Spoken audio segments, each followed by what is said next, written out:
Fran Silva segundo, Barragán tercero, cuarta plaza para Xavier Dramón, Niña de Nena.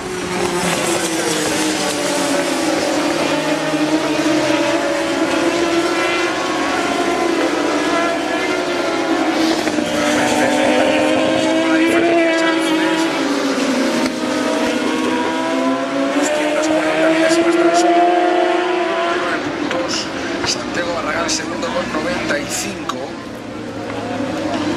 y eso que Barragán ha ganado las 3 primeras carreras, no puntó en Albacete y quedó segundo en la segunda de Albacete.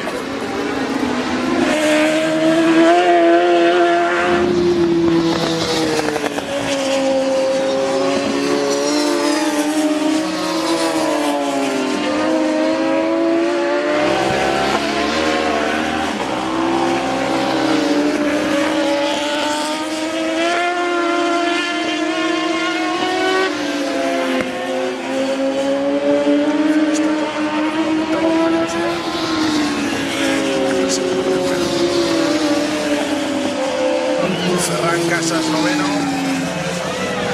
hay que llegar ahora a Santa María en la 10ª posición.